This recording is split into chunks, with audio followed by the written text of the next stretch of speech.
Pas à pas vers Compostelle, épisode 4.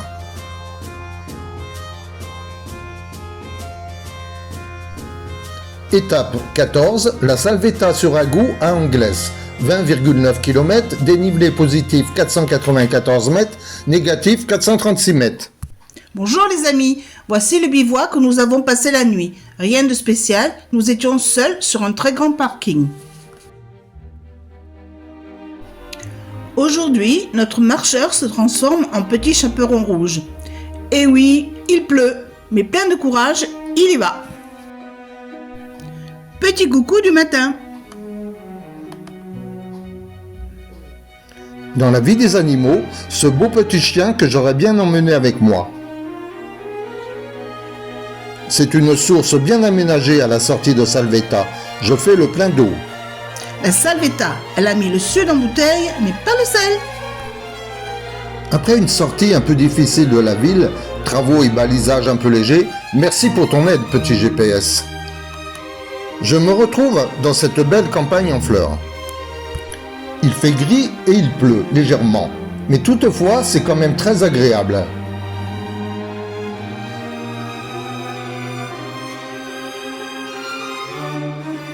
Dans la région, je ne traverse que des forêts comme celle-là. C'est bien vert et magnifique. Il ne manque pas d'eau dans le secteur. Aussi, je m'arrête pour admirer ce champ de marguerites et fleurs rouges, dont je ne connais pas le nom. Après quelques recherches, merci Google, ce sont des trèfles incarnats cultivés pour le fourrage des vaches et des chevaux. Pause dans ce sous-bois afin de manger un morceau. Il pleut toujours et je ne m'attarde pas.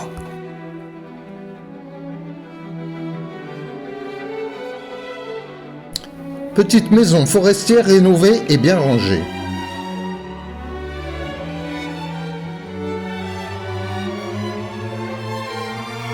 Je la trouve vraiment sympa. Il y a même l'eau courante.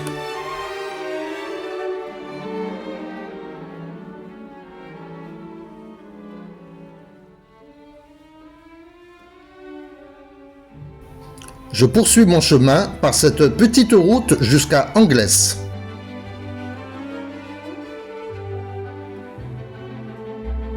Je réussis à photographier un lièvre. C'est un faux en plâtre. Vous voyez, il ne faut pas toujours croire ce que nous lisons ou croyons voir. Nous en reparlerons lors de l'étape suivante. Après un bref passage au village où je fais tamponner ma crédentiale, je retrouve Daniel. Nous décidons d'installer notre bivouac près de cet étang. Merveilleux petit coin de paradis, calme et tranquille. Un de nos meilleurs spots pour le moment. Petite toilette, ça fait du bien. Assez rapidement quand même, il ne fait pas très chaud ce soir. Vient ensuite quelques rangements dans la voiture, puis la préparation du repas. Bien souvent, on nous pose cette question. Vous n'avez pas peur de faire vos bivouacs en pleine nature, au milieu de nulle part, loin de tout? Eh bien non, pas du tout. Nous n'y pensons même pas. Que voulez-vous que l'on nous fasse? Deux petits vieux qui dorment dans une voiture. Vraiment, ce sont vos doutes, vos questions qui peuvent nous inquiéter. N'y pensez plus, nous sommes dans la nature, belle et sauvage. Pas le monde du journal TV, des médias, des réseaux sociaux. Et la peur n'évite pas le danger. Alors soyez tranquilles, nous dormons sur nos deux oreilles. À demain. Étape 15, Angles à Boissezon. 22,4 km, dénivelé positif 321 mètres, négatif 766 mètres. Comme vous l'avez constaté dans la précédente étape, nous nous sommes couchés dans l'endroit le plus tranquille du monde.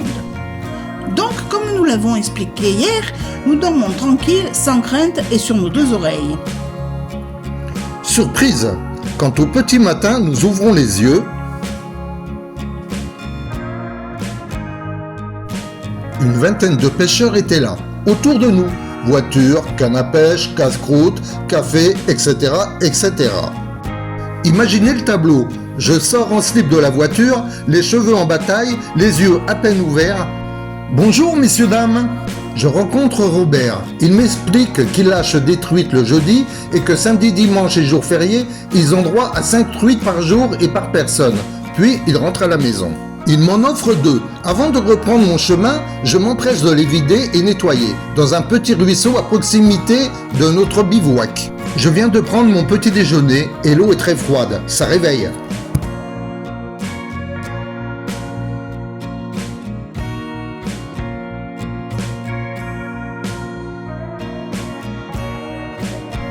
Puis le voilà reparti. Pas de petit coucou ce matin?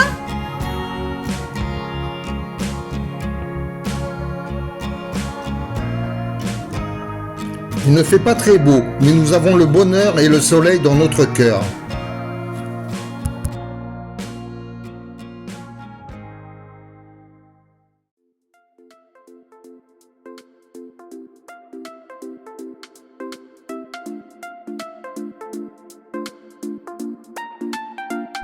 Petite question posée hier sur le blog. Pourquoi la coquille est le symbole du chemin?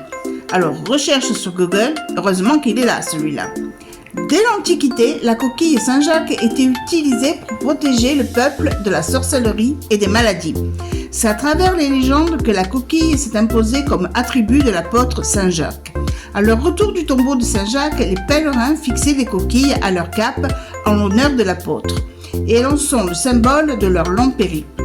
La forme harmonieuse de la coquille Saint-Jacques caractérise des énergies en parfait équilibre, ce qui pourrait expliquer ses vertus. On va donc utiliser la coquille pour dynamiser et purifier.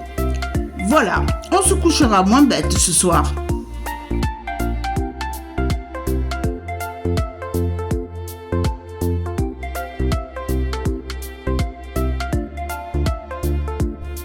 Reprenons nos chemins. Arrivé sur le village de Boissezon. Rafraîchissement directement à la source. Daniel m'attend là-haut près de l'église. Je vais finir la journée par une petite grimpette.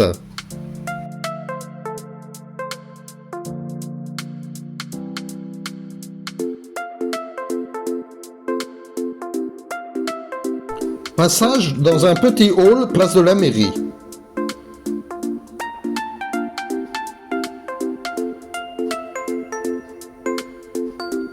Peinture murale réalisée par Julien Guinet.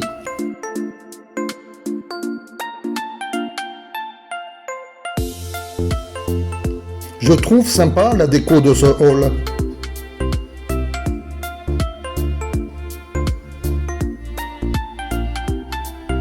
Bon, je grimpe maintenant. Comme à chaque fois que je passe devant un calvaire, je remercie Marie Jésus de me donner un peu de force et de courage pour m'aider à avancer sur le chemin. Croyez-moi, l'aide divine n'est pas superflue. Enfin, j'arrive au bivouac vers 17h.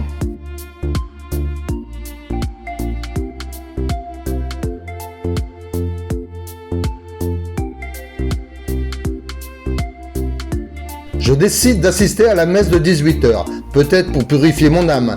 Un peu sourd et aussi avec leur accent, je ne comprends rien. Quel pied de pèlerin! Voilà, le curé vient même de me tamponner ma crédentiale. À l'heure du repas, nous faisons cuire nos truites. Vous n'aviez pas oublié? Puis le froid et la pluie aidant, nous nous couchons tôt, 20h45 pour une bonne nuit. À demain.